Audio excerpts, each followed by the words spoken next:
नमस्कार, स्वागत है आपका द फोर्थ स्टेट यूट्यूब मंच पर। मेरा नाम है रविंद्र सिंह शोरान। 23 जुलाई 2025 को जगदीप धनखड़, देश के पूर्व उपराष्ट्रपति जिन्होंने इस्तीफा दे दिया है, वो 23 जुलाई को जयपुर एक कार्यक्रम में शामिल होने के लिए जाने वाले थे।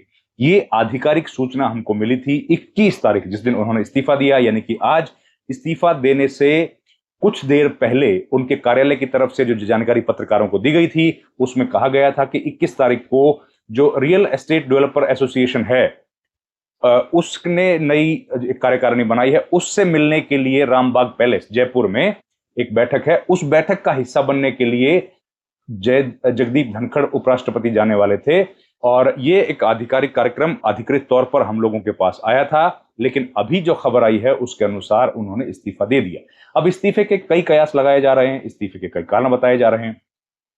उसके अलावा जो एक और घटना हुई थी वो ये थी कि बीएसी, जिसको कि बोलते हैं बिजनेस एडवाइजरी कमेटी, ये वो कमेटी होती है जो लोकसभा और राज्यसभा दोनों सदनों में होती है और इसके इस कमेटी की अध्यक्षता करते हैं। राज्यसभा की जो कमेटी है उसकी अध्यक्षता करते हैं चेयरमैन, यानी कि सभापति मतलब जगदीप धनखड़, और जो लोकसभा है उसकी अध्यक्षता करते हैं लोकसभा के अध्यक्ष।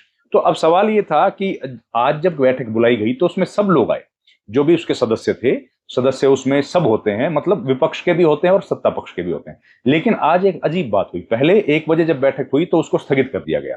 एक बार बैठक हुई तो उसमें कुछ तय नहीं कर पाए, फैसला नहीं कर पाए कि कितने घंटे तक ये बैठक चलानी। ठीक है।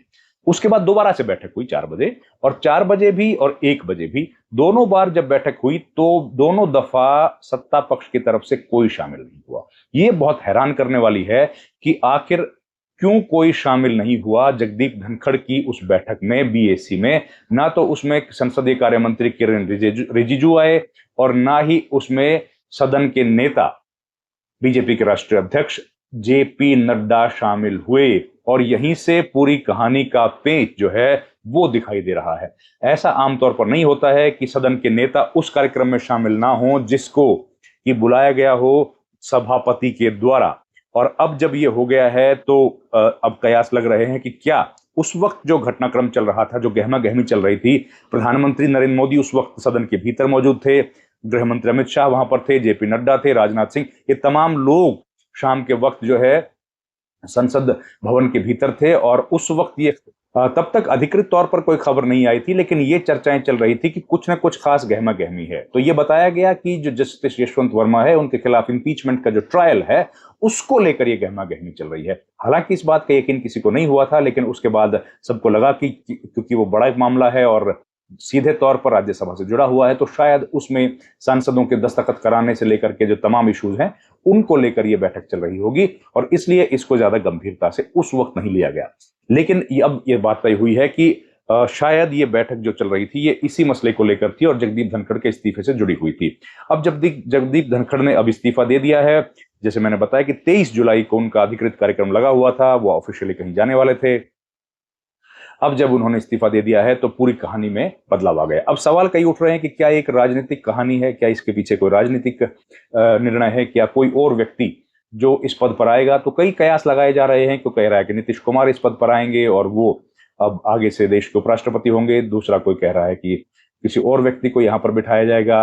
75 साल की उम्र का भी कयास लगाए जा रहे हैं, लेकिन सच्चाई क्या है अभी किसी को पता नहीं है। केवल अभी तक तो ये भी इस बात का एहसास अंदाजा नहीं है कि क्या जगदीप धनखड़ को कहा गया है इस्तीफा देने के लिए या फिर उन्होंने अपनी मर्जी से इस्तीफा दिया है।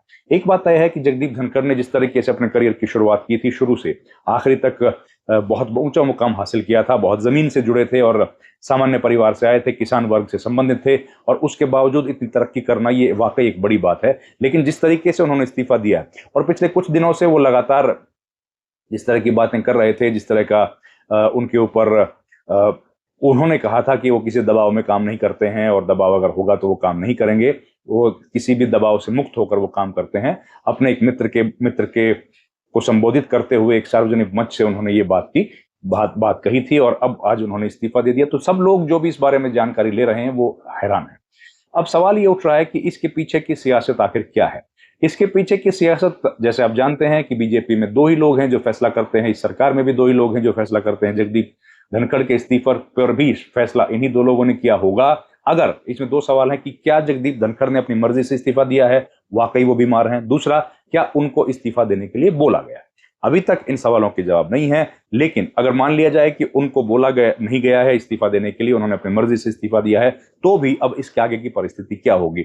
अब जो संसद का मॉनसून सत्र चल रहा है, क्या ये इसी तरीके से सुचारू ढंग से चलेगा या फिर इसमें कुछ बदलाव होगा। अब जबकि सभापति चेयर पर नहीं होंगे तो क्या होगा। उपसभापति संचालन करने के लिए सक्षम है, वो सदन की कार्रवाई का संचालन कर सकते हैं। हरिवंश उपसभापति हैं, उनको राज्यसभा के सदस्यों ने चुना है, वो ये काम कर सकते हैं। लेकिन उपराष्ट्रपति का जो पद है वो खाली है।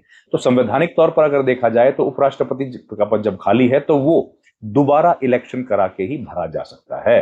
तो अब क्या दोबारा इलेक्शन होंगे? उस इलेक्शन के होने में टाइम लगता है। इलेक्शन जब होगा तो उसमें लोकसभा और राज्यसभा दोनों मिलके वोट डालते हैं और दोनों के मिलकर वोट डालने के बाद ही जो है वो नया उपराष्ट्रपति चुना जाता है। तो हमारे प्रदेश में उपराष्ट्रपति को चुनने की प्रक्रिया है, लेकिन राज्यसभा का जो सभापति होता है उसका अलग से कोई चुनाव नहीं होता।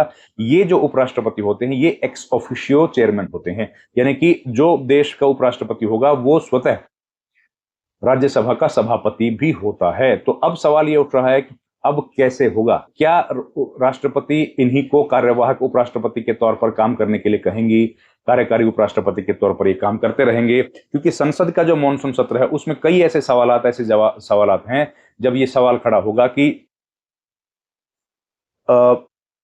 उपराष्ट्रपति या सभापति की गैर हाजिरी में फैसला कौन लेगा, और सभापति की गैर हाजिरी में फैसला ना लिया जाए इसीलिए जस्टिस यशवंत वर्मा से संबंधित जो मामला है अब उस पर क्या किया जाएगा।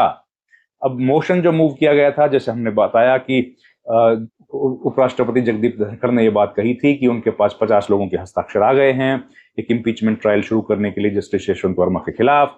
ये बात उन्होंने आज सार्वजनिक तौर पर अपनी चेयर से कही थी, लेकिन उसके बाद जब उन्होंने इस्तीफा दे दिया तो क्या ये मामला भी अधर में लटक गया है, या फिर क्या इसी मामले को अधर में लटकाने के लिए ये पूरी कार्रवाई की गई है कि अब जब जगदीप धनखड़ ने इस्तीफा दे दिया है, ये पद खाली है, तो कोई ऐसा व्यक्ति नहीं है जो इस प्रस्ताव को आगे बढ़ा सके। ये एक अहम प्रश्न है और इस सवाल से भी जोड़कर इसको देखा जा रहा है।